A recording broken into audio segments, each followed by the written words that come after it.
观众朋友，大家好，欢迎收看10月29中岛新闻，我是麦尚莹。台中5车一搭猪条出现非洲猪瘟，即马根据台中市府的报告，这猪仔死亡的时间是登记伫10月初10。也毋过农业部所发现讲，这单仔的数字甲报告当中死亡的数量其实是有争差，所以判断这头一只猪仔死亡的时间应该是9月初4。来看台中市府的回应。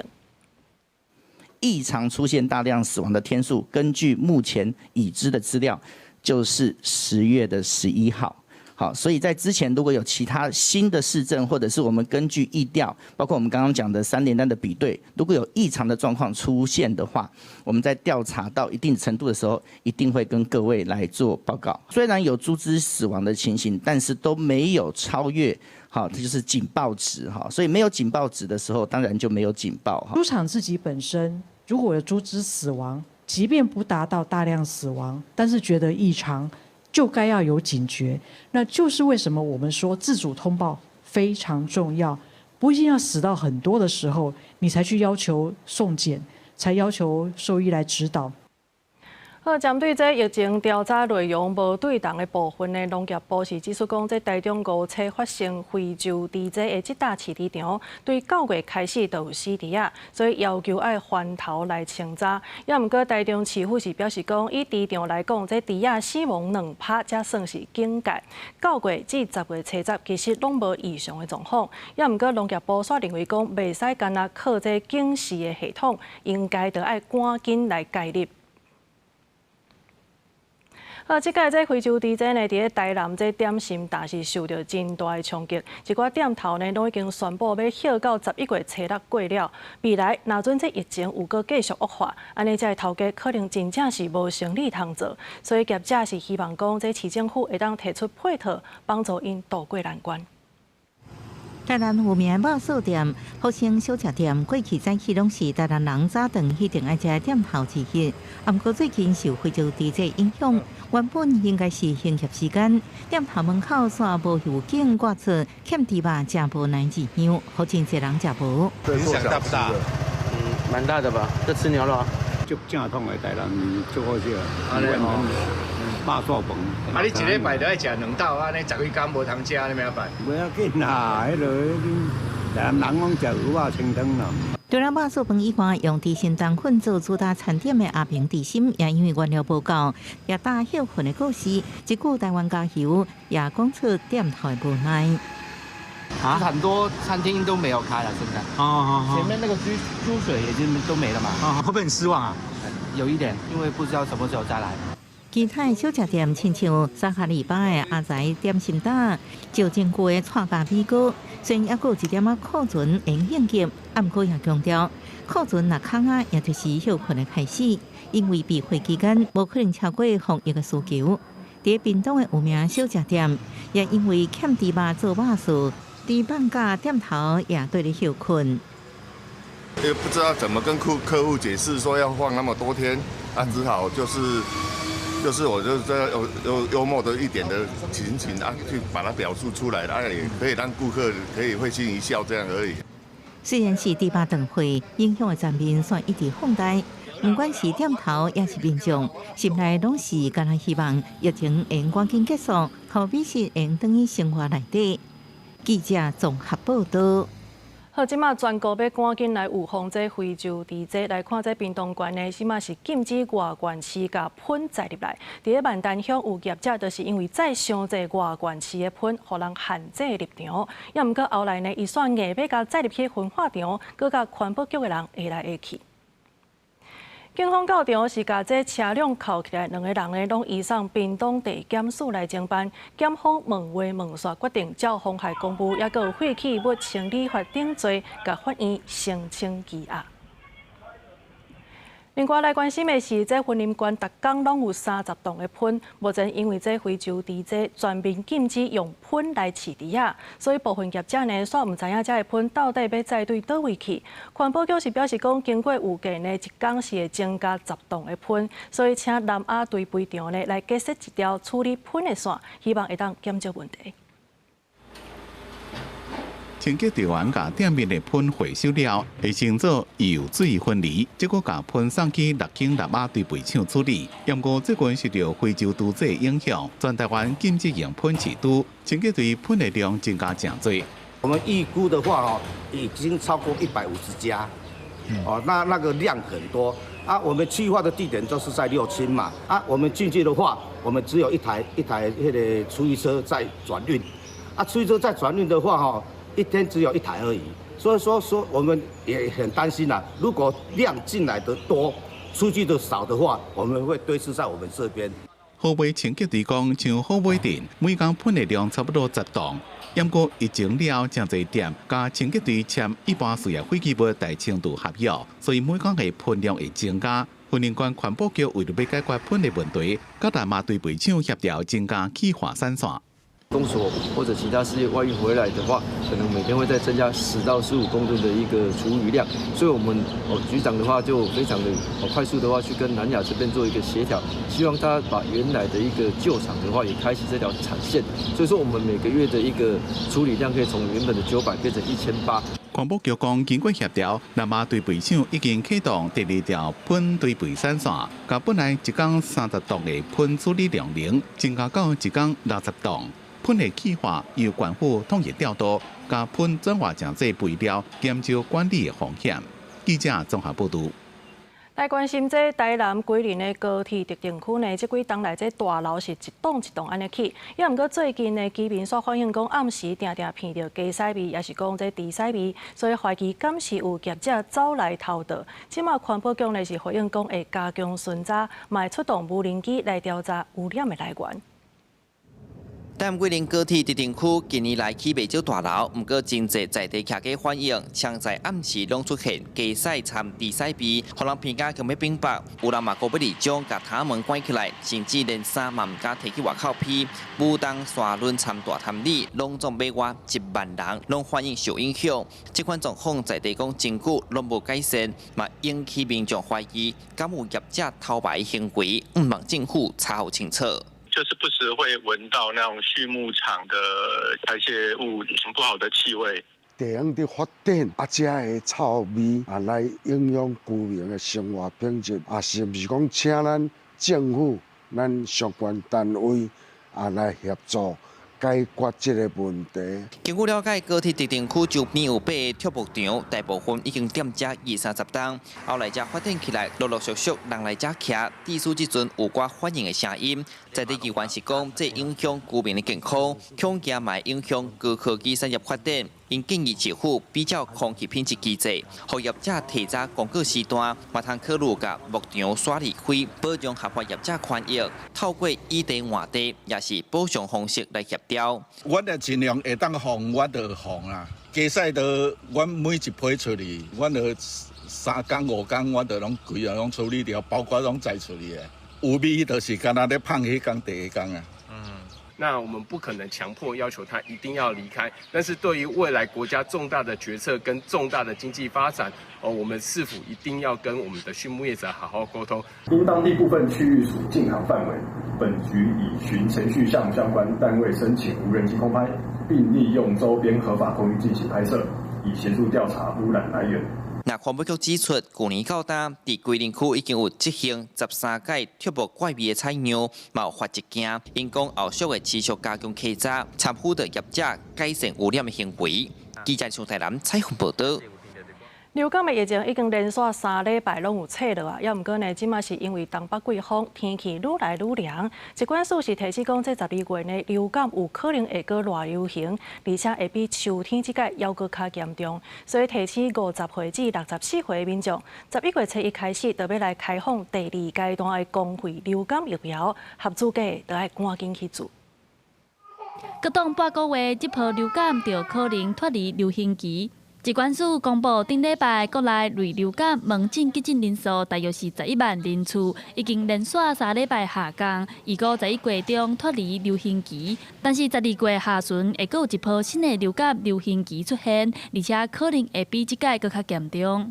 预估这一波秋季流感11月中旬退烧之后，可能在12月中下旬又会再起哈，所以在春节前后还是会有一波冬季流感，还是请民众要把握机会来先打好疫苗。根据疾管署的统计，虽然为着流感的人数减少，但是顶礼拜也是有增加38例流感并发重症，甲13例死亡个案，拢是以 H1N1 和 H3N2 为主。其中上细汉的个案，敢若9岁，无特殊的病史，发病到往生无到1个月的时间。比较年轻的是这个9岁大的，在中部的男童出现了活动力下降、语言不清的情形。那医师是研判说，他可能是这个流感重症有并发的急性坏死性脑病变。治疗之后，他的症状还是没有改善哦，他是在这个10月下旬还是不幸的过世。疾管署表示，目前公费流感预防社已经有396万人次完成注射，是去年同期的1.2倍。11月初1会开放第2阶段，提至50岁到64岁无高风险慢性病的成人会当准备去注射。疾管署也表示，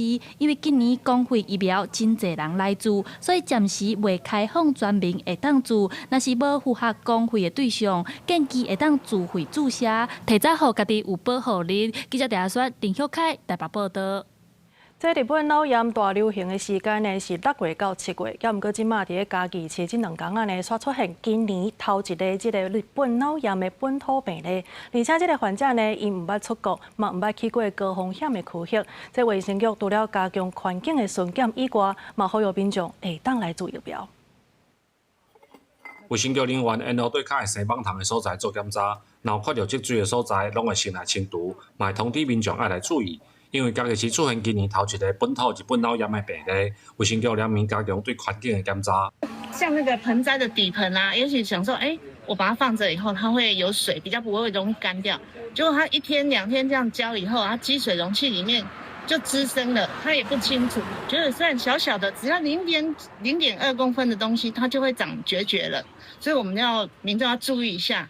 确诊日本脑炎的病例，最近无出国，嘛无伫低调参与活动，那会确诊日本脑炎，引起假期时卫生局的重视。卫生局表示，个案是一位40岁的查甫，人已经伫病院来治疗，大多数的人目前无感染的状况，会继续来观察。这一个个案呢，他目前没有这些的活动史。那他目前的症状呢，就是意识形态有改变，还有抽搐等等的症状。那目前已经在住院治疗中。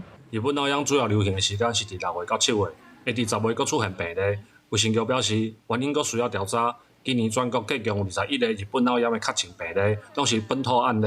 呼吁有需要出入低调，也是参与这种高风险环境的民众，拢会当来注疫苗。记者林慧婷家己报道。来看健身房专精瑜伽呢，伫今年9月底无长期宣布停业，造成4万外的会员，这损失是无地讨。目前这受害民众是组过来的自救会，也那台湾消保协会呢，今仔日是宣布会帮助这些消费者来拍团体诉讼，替因争取权益。已经成立钱要确定的专精瑜伽受害者，10月初捌出面拜托政府斗3天，替因甲钱吐回来。全国上大的专精瑜伽9月底无长期宣布，对10月初1起停业，或者这要确定的民众损失惨重。民众讲，有人是买近2年的确定，即卖业者雄雄停业，民众损失上少有5-6万，有人是10多万拢提不回来。处理这个争议款啊，有的又好像不清楚这件事情，然后就是推来推去，那有些就很积极的处理，就是有点让我们有点疑惑，就是到底这件事情有没有统一的窗口，或是他们到底知不知道这件事情可以处理？我会期还有2年，教练课还剩下19堂课没有执行，却在9月底的时候才知道我们没有办法再进去馆内使用器材。因为业者退钱的机制乱糟糟，民众组成几落个自救会，人数拢是几落千人。民众讲，因这个自救会有1200人，希望透过团体诉讼讨公道。接受行政院委托的台湾消费者保护协会表示，虽然业者有2亿外的银行信托，会当给消费者请求赔偿，不过受害者已有4万多人，这个金额完全无够赔。透过团体诉讼，因希望替受害者讨回损失。本身打这个团体诉讼是不会向消费者收钱的，对。然后就是各位消费者就是也准备好当时的那个可能跟全真瑜伽的合约啊，或是相关的对话记录。消保协会表示，团体诉讼的申请对2月开始受理，收件时间到12月15日止。民众只要去协会网站，把相关的文件写好势寄回来，无需要任何费用，协会就会出面替大家争取权益。记者柯家族、柯昭阳高雄采访报道。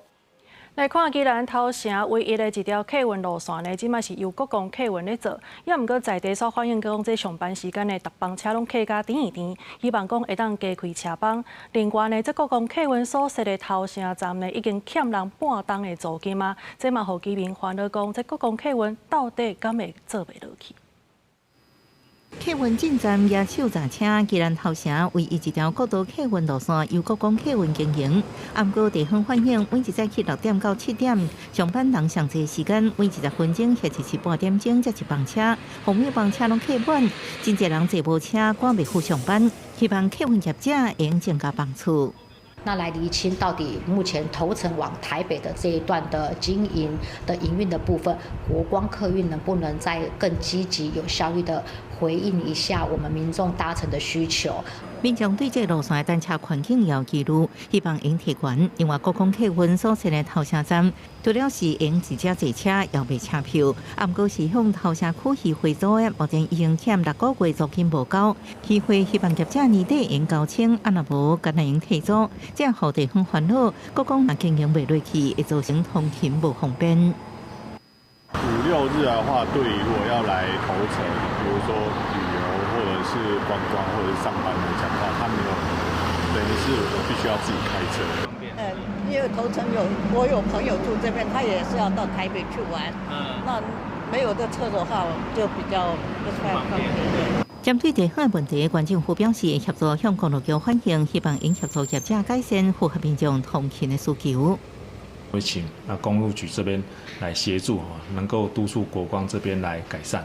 我们还在调度我们的财务这个会尽快会偿还这样子。国光客运表示，头城国道客运路线是不是增加帮助？目前内部也在研议当中，欠议会租金问题会继续调度财务，赶紧澄清。记者综合报道。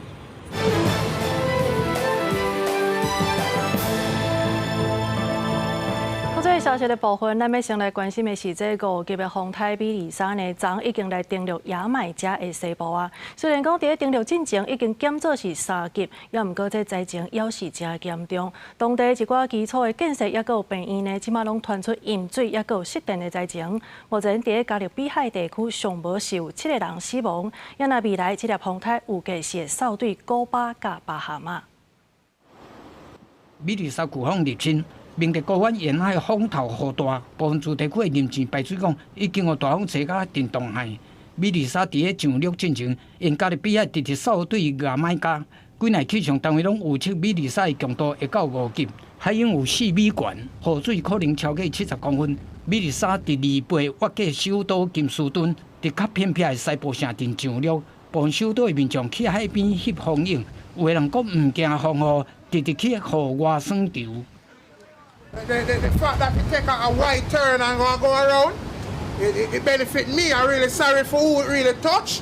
比利沙上陆了，中度因为拄着山区来减弱做3级，风速对时速295公里，降到205公里。虽然变弱，所经过所在依然是产生严重的灾情。Our infrastructure has been severely compromised.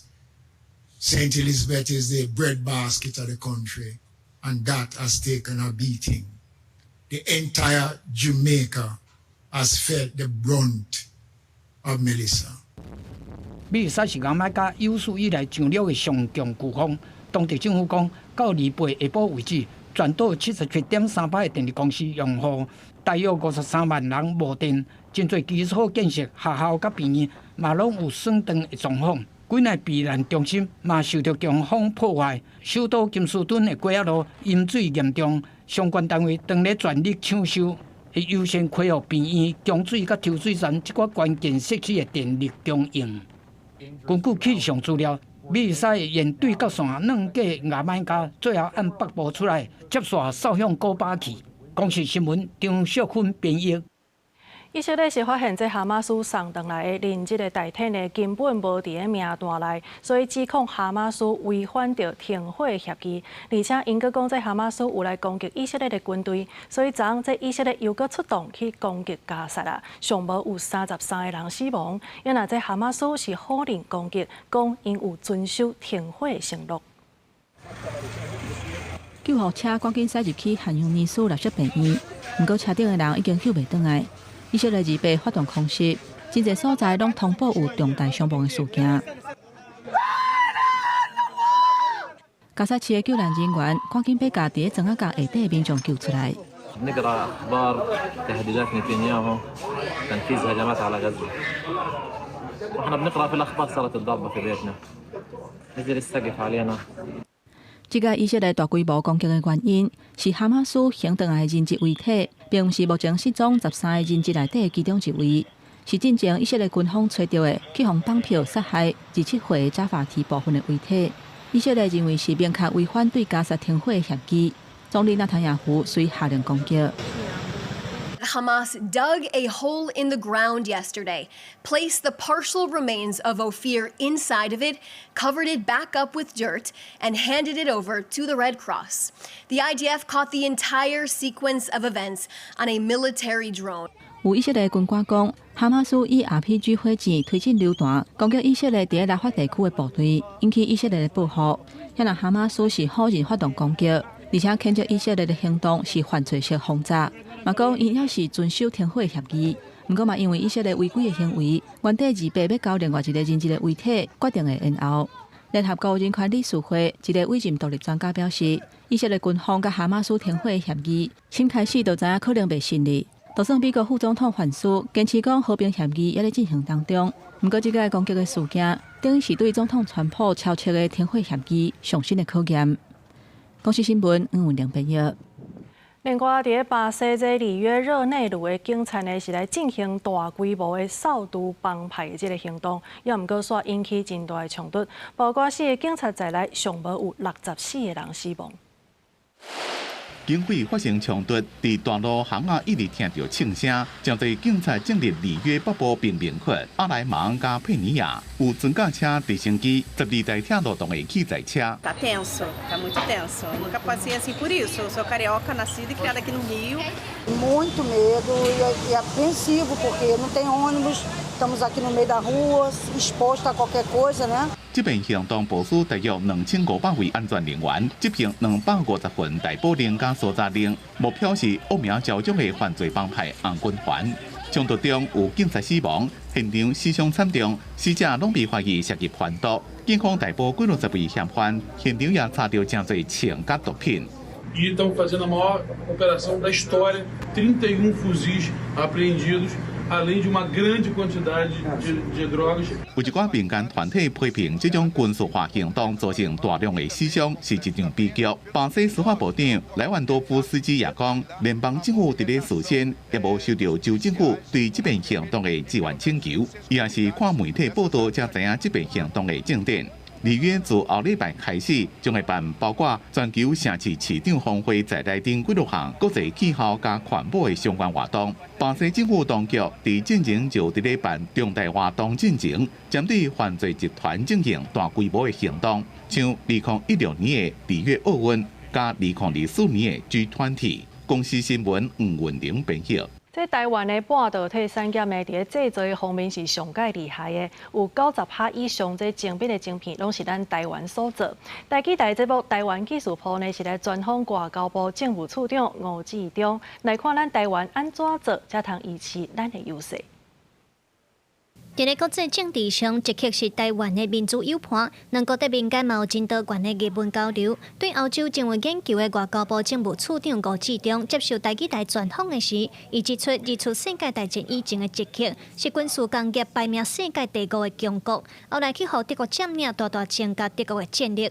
吴志忠认为，中国侵略台湾的野心背后，嘛真少想台湾的半导体技术。咱台湾即摆经济嘛足强，工业能力足强的，咱佫有迄半导体世界第1的，所以我拢看到这点，所以就是讲袂使互中国安尼揢着台湾，尤其揢着台湾的咱的工业能力，咱的半导体制造的能力。对战略位置来讲，台湾和日本甲菲律宾等等拢伫第一岛链，是国际防堵中国扩张的第一防线。高志忠指出，半导体产业链是国际性的生态，在制造方面，精密晶片90%以上是台湾做的。伊认为，咱要保护家己的产业，和台湾和世界利益结合做伙，这也是保护台湾上好的方式。即摆来比中国一步就是讲，咱就比中国一个武器咱就做惨的。吼，即摆咱若比世界利益，世界就来遮保护。所以讲，咱即摆即个含世界利益合作伙，即个概念、即个政策、即个外交政策是最重要的。高志忠表示，台湾毋但半导体厉害，以台湾的 GDP 来讲，咱是世界第20强的经济强国。台湾股市佫超过欧洲第2强的德国。高志忠强调，台湾毋捌遮强过，但是亚洲世界的民主典范应当爱有自信，嘛着继续和世界民主友伴徛斗阵，互台湾的未来愈行愈在。记者综合报道。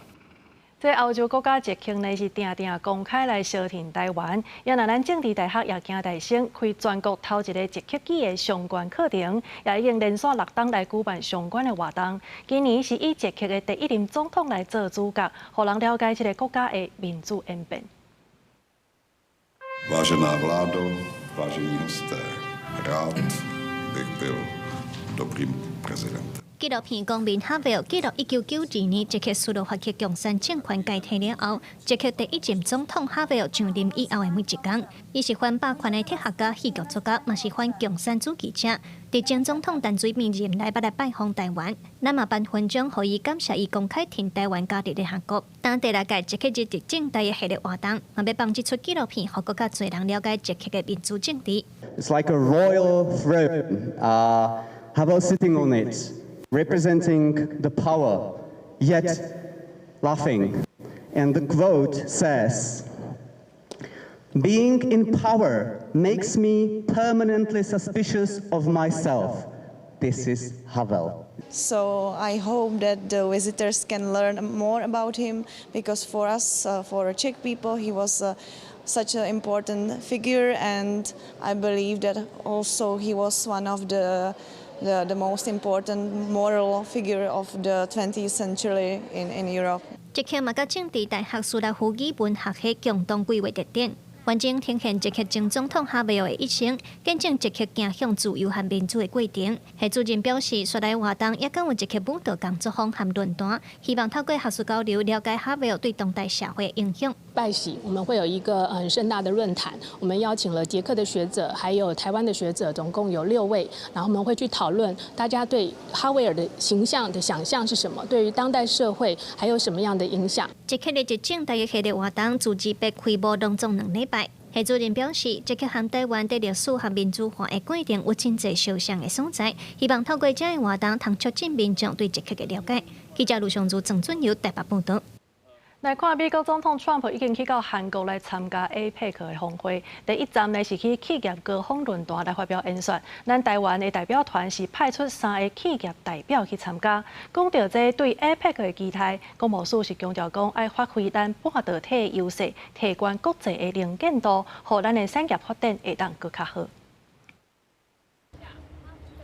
出入口拢无查拿，军警、消防3方驻守，要入去园区爱一直检验。落尾有真侪环境伫咧巡守。美国总统川普离到南韩参加 APEC 活动，周边的维安也升级。2025年韩国 APEC 号称史上最严格维安。29日，美国总统川普就在我身旁的庆州艺术殿堂发表企业高峰论坛演说，一大早门口也架起安检，另外也严格验证身份。台湾参加 APEC 今年是第30年，总共有超过500万人次的官员参加。今年咱方也积极参加全国会议，应该有5项文件发现让被加入，维护台湾的 APEC 的参与空间。那么台湾怎么样在APEC 里面展现它的这个影响力呢？其中有一个 pillar 就是所谓的人工智慧。那台湾呢，因为我们在半导体的发展，在 AI 的运用方面，其实都有相当的优势，所以我们在 WTO 的切入点 ，AI 就是变成一个非常重要的一个切入点。台湾代表参加 APEC， 除了积极参加活动提出倡议，也有3位企业领袖参加，包括宏基电脑董事长陈俊成、台湾大哥大总经理林志成，加广达电脑的技术长张家恩，希望发挥产业的优势，提升 ICT 产业的整体发展。我想 AI 都是这2年最重要的议题。那今天其实早上我们也在谈这个 AI 方面的合作。那其实今天在会场跟大家交流的时候，也是会期望听听大家对于AI 的进展的一些观点跟想法。另外，大家也关心台湾是不是正式甲川普见面推展关系谈判的进度。台湾代表团是讲，这摆的谈判注重2个方向，一个是台美关系谈判争取20%以下，税率卖添加；一个台湾伫咧半导体或者是相关产业的合作，希望用台湾模式来进行。不过，川普伫咧韩国的行程真赶，若要见面，可能要各种条件配合，咱会尽全力争取各种的可能性。记者综合报道。另外，这明仔载美国总统 Trump 特别甲中国国家主席习近平来见面啊，外界是真关注讲，敢会讲到这台湾的议题咧？也那美国国务卿卢比奥伊是强调讲，美方被为了甲中国达成协议来改变因的立场。咱的国安局长蔡明干是表示讲，假使讲这台湾议题有互人提出来讲，安尼相信美方会甲咱的立场表达甲真清楚。美中川协会要开始讲局分析，相比除了主交经贸，研判美中双方咧努力要建立可管理的竞争的关系，当中无排除牵涉台湾议题。大概是采取这种先易后难的方式，在管理相关的争议。那也就是把比较容易管理的议题，像是芬太尼毒品的问题、稀土出口的问题，还有 TikTok 的问题，在这一次的川协会先有一些阶段性的成果，然后涉及到深水区的是在于一些结构性的问题，像是国家安全，看起来也会触及到地缘政治的问题，包括台湾的议题。那美国国务卿卢比奥已经有对外公开说明美方不会以台湾的议题来换取中共在经贸优惠的一个措施。根据国防部统计，为自8到19透早到25架强机、5架强舰伫台海周边咧活动。国安局长蔡明安表示，91月也就是川协会了后，也是强军二度大型演训，咱除了用充分整合对华动员甲海上部署，面对中国威胁，日本首相高市早苗伫甲川普见面了后，佫展现亲密友台态势。一个稳固的美日安保之下所延伸出来的美日加恩理念相近国家的合作机制，那这样的合作机制有可能反映的是包括在供应链的安全，包括在应处区域的这些比较灰带的骚扰或中共的一个军事动态。我们跟日方有没有办法做一个就是战略讯息的交流交换，能够大家相互支持，稳定这个区域安全，都是区域里面的理念相近的国家。那当然，政府之间有各种的管道在进行沟通跟联系。高市上任了第一摆一笔峰会，会中双方重申维护台海和平稳定的重要性。除了咱外交部感谢两国政府用具体行动支持台海安全，国安局认为透过彼此安保进一步强化对区域稳定，也是正面的助力。记者综合报道。总统赖清德是来主持11月军官晋升的典礼，这当中呢，大家上界关注的，就是陆军的少将梁定伟。伊伫花莲受灾期间呢，是全力来投入救灾的任务，得到真大的肯定，会甲升起来做陆军航特部政战主任。梁将军在画家沙台风救灾期间，全程协助执行任务，整合地方联系，尽忠职守。李将军在空作部任内负责兵力派遣与航线设计，成效卓著。胡将军是幻象战机单机性能展示飞行员，多次参与国际交流，表现优异。赖总统是表示讲，在国军投入救灾呢，有影是展现着守护人民、服务人民的精神。也若针对着在中国对台湾普设地带在侵略，总统是强调讲，咱除了爱展现守护家园的决心，更加爱坚定来反对侵略、反对统一。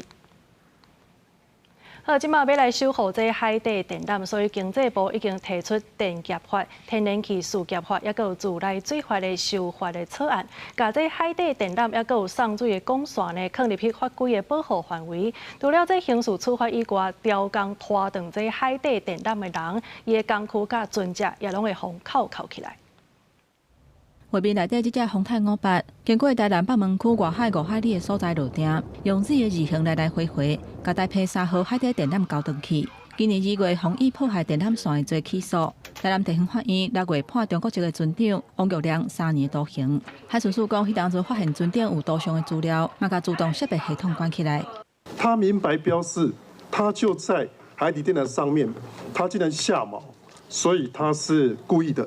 海巡署讲，由检察官按个案的事实来认定，照经验甲伦理法则，认定敢是挑工的。不过，立委陈定辉讲，无细致或者是挑工的，敢有可能涉及政治意图。照目前的法令真恶判断，无法度对违法的行为快速反应。发现就可以先扣嘛。原则上，如果海象许可跟可以确定目标的话，我们都会把它代案。那现在这个案子的话，代案的话，航港局都同意。立委区议员嘛讲，挑工甲过失要怎区分？认为台湾应该比较美国甲澳洲提悬刑责，嘛考虑成立海底电缆的保护区。美国当然是把刑度提高，澳洲、纽西兰他们也设定了所谓的海缆保护区，欧盟呢也成立了所谓的海缆安全行动机制。故意犯罚金的部分希望可以提高到1亿5千万。那我们现在拟定的草案是1亿元那其他的部分大概这些刑罚的这个最高上限大部分的委员跟我们本部提的草案是相近的。针对有22个立委提案，整定故意犯罪、不受犯罪行处部分收益，甲未当不受的时阵的规定，经济部回应，考虑迄一个收益数额真恶认定，而且无一定是咱国的民众，这篇有难度，希望委员支持原版的修正案。记者综合报道。带观众朋友来关心一条上新的消息，这是咱台湾花莲影仔口这崩沙湖呢，即马当咧降坝引流，也毋过传出这溢流的水量有扩大去。林保署花莲分署是呼吁民众毋通挖进离不开的水尾。对于画面当中呢，咱会当看到这影仔口崩沙湖呢所溢出来这个水呢是安尼汞流，恐惊是会甲这天然的坝体呢拢甲冲甲放去，离不开的这水尾呢嘛可能会串流，所以林保署是呼吁民众千万毋通挖过。另外来关心的是台东的这富公渔港呢，东边这布花是连续受到风台的损断，即马县政府已经有请厂商来修复，也毋过这工程的表演呢，所流标几啊摆，到今还未动工。每年风台期间大兴，长期台东富公渔港东边布花为105年就受损，一直在进行修复。各村港船以及好布花也无修好，今年风台过后有了去发现布花搁崩塌。可能是水爬起来造成的，差上低有30公分吧。县府表示，富公渔港受损的一级好布花7年前就要搁重启，也做好电箱基座，不过因为水下时间拄着技术性的问题，原厂商无法度做。县府搁定发包，甲即马拢找无适合厂商来施工。不过县府表示，这个月已经重启标限，先用即马的预算2亿外来发包，邀厂商有意愿来投标。若是顺利，明年3月就应陆续放电箱基座，就应开始施工。10月开始，我们已经重新再起标案，甚至重新进行设计跟建造的工作。那预计在年底之前，我们会有一个新的工程标案，去发包。县府表示，即马东北季风正强，不过富公港吹爆花，目前未有离旁倒去阻挡航道的情形。不过呼吁民众也是暂时莫去，避免发生危险。记者综合报道。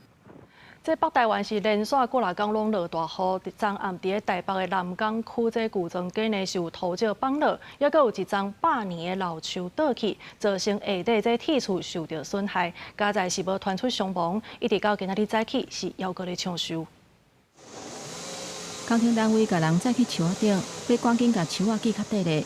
路惊土巴松软，树仔徛袂在，雄蛇栽落来，画面内底边土放起，土石规拼落来。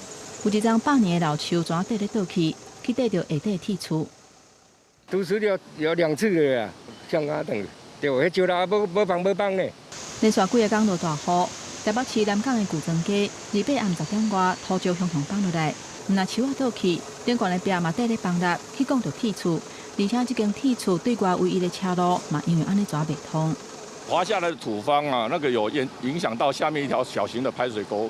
那我们会先把那个排水沟清通，然后再把剩余的土石把它外运出去，然后今天应该可以把所有的土方运去掉。毋但南港落大雨，树林甲北投的雨嘛真惊人。专家分析，伫2个所在观测1个月累积的雨量，估是10月台北市落雨的时间都有半个月以上，累积超过2000毫米。累积1个月的降雨量，跟气候平均值，同样是10月份20年的资料来看的话，都有明显增多的情况。为什么会这样子？其实我们目前看起来跟反圣婴也有一点关系。北部水汽增加，较会落雨。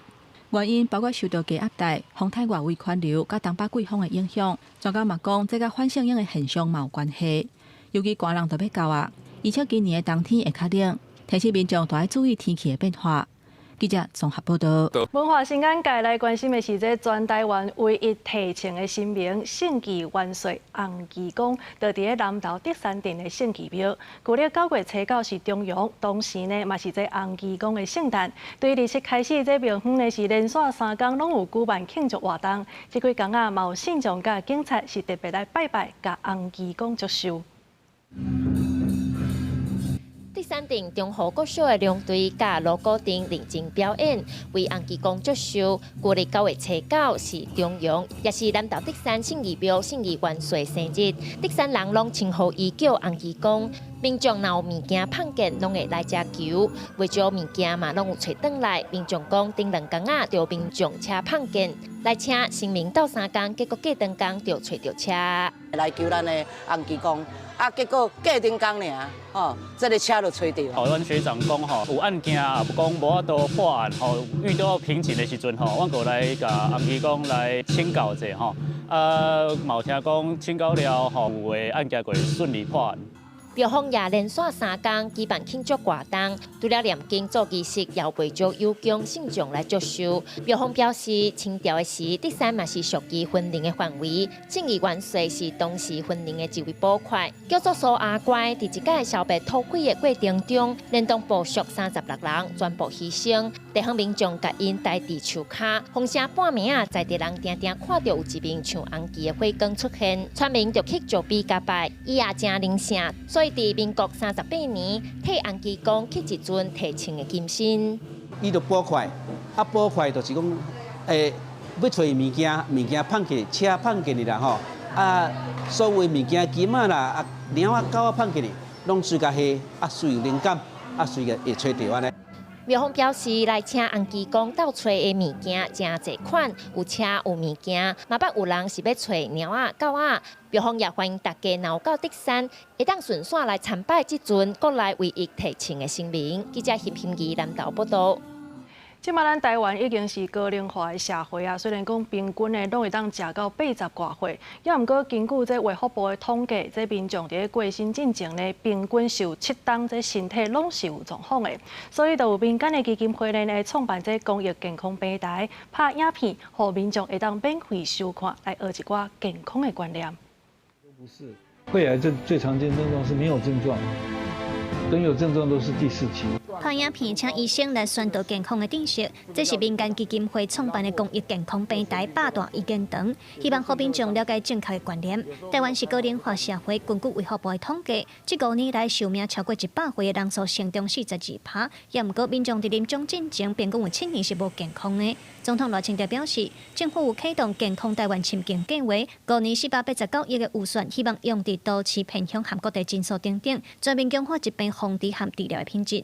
每一个人他的生活都能够非常健康，很灿烂，而且呢是对社会还有延续的贡献，而不是造成负担。所以这是我们100大一言堂发起的缘由。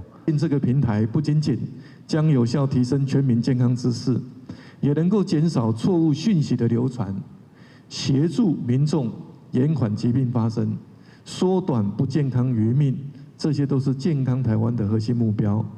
伫咧国人死因当中，癌症是排第1，慢性病嘛占国民死亡人数的3成。卫福部预估未来15年了后，失智症嘛是10大死因的前3名。目前失智症已经排国内女性死因的第8。卫福部表示，要增加民众对病症知觉的能力，才有法度来提升全民健康的意识。最难医，不是癌症，也不是罕病，是没有病识感的病人。他不认为他自己生病了，所以医师要帮忙也帮不了忙，所以病识感。所以我们在医疗上最重要是病人要有病识感，他有那个意愿，他有知道他这个病，他要去重视他，他才可以医得好。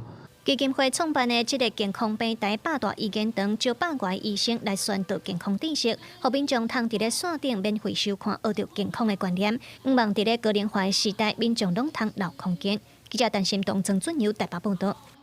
继续来关心这台中5车发生非洲猪这12大喷的处理场呢，即马有9大拢是暂停使用。因来台中市府清早是认为讲无显示异常的死亡的状况，也毋过农业部却认为讲这袂当靠系统来判断。另外，这个关键人物也就是姓王的兽医助理呢，昨已经返来到台湾，目前正咧接受司法的调查。防疫人员当咧台中市大安肉品市场做清销，台中市府立刻宣布防疫新措施，包括农业局、民政局特工访视市场场，专人军队化制车，买再次全面清销。我们大安肉品市场在事发的第1天，我们就已经全面在做这件事情了，那并且都有记录在案。农业部讲，台中5车发生非洲猪瘟，9月开始毒猪仔死去，要求全面清查源头。台中市政府讲，因猪场死亡2%是经得查源头，发现9月到10月初10拢无明显的异常死亡。农业部认为，袂当依赖警示系统，猪农应该要量早通报。目前为止，我们在回溯的死亡状况呢，都不算是异常的状况，所以没有说一定只能达到多少几%多少只才能送样品，绝对没有这种事。只要你怀疑，只要你觉得要厘清，只要兽医师认为必要。或是你只要觉得说可疑，欢迎都来送。毛民意代表质疑讲，照环境部的数据，到2017全国菜米粉再利用的饲猪场客家率平均是46%，台中37场却敢若5%，全国上尾第2名。市政府讲，到28为止已经完成3轮客家率100%，是系统记录有时间差。37座厂只查了2座，只占了全市的5%，全国倒数第2。丢不丢脸？其实优先的配置呢，都是在前线的稽查工作，好，或者是呢我们的清销管理哈，所以在登录呢，很可能是在这个忙于这个防疫工作之后呢，来进行统一的登录。台中市环保局宣布讲，改用掩埋分化法定3个方法来处理菜米粉，3日开始停用9大掩埋场，敢若从文山沙拉后里会当掩埋。另外，姓王的兽医组28暗时已经返来台湾，即马正咧接受司法的调查。已经掌握王姓兽医师，他已经在昨晚回国啊，那他已经在接受这个司法侦讯当中。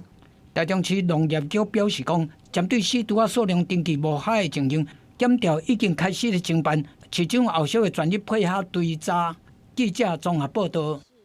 好，即届台湾发生非洲猪瘟，农业部长陈俊贵伊是指出讲，这喷上界重要的就是爱煮糊头，也要落实监控。后手敢袂阁再继续摕来饲猪，会阁甲这环境部来检讨。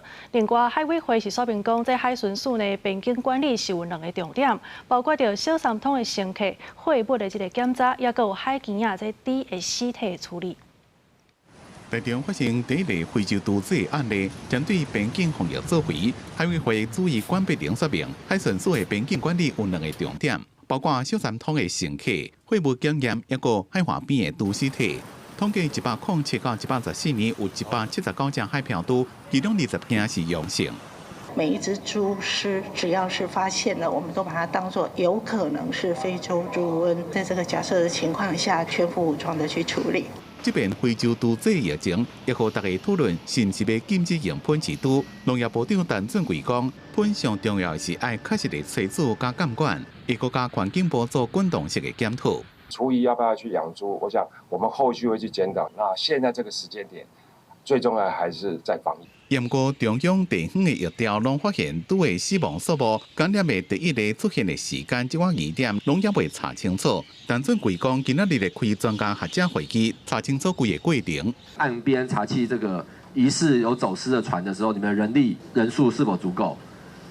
跟委员报告，确实我们在海上的人力今年的上半年，有一个短期间的落差，已经报到了绝大部分哈，但是还有一个是特考的部分是11月就会补。谁的疏失现在目前比较多？大家都要检讨啦。其实因为刚才那你如果这样讲，你要不要检讨你自己？我也会检讨。目前来讲的话，他们的所有的资料其实是很欠缺的，很不足的。那有很多待厘清事项也没有厘清清楚。环境部统计，全台湾用喷池堵的案件有435件，将规定申报上传喷除罪过程资料的有27件，申报率无到60%。研究要全面加装温度探测一个监视器，取代即卖人工上传相片或者是影片方式。记者综合报道。下晡晡的天气，做伙来关心各地头的温度。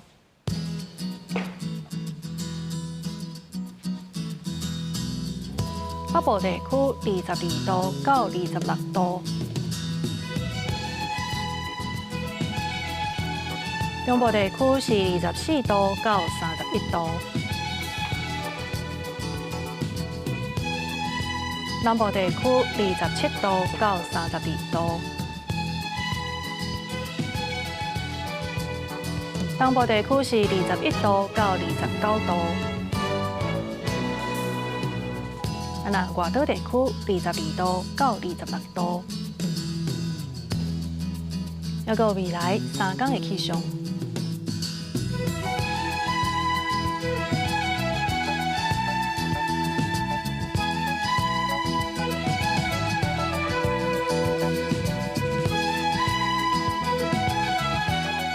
以上就是这则中岛新闻，感谢你的收看。明仔载同一个时间，咱再相会。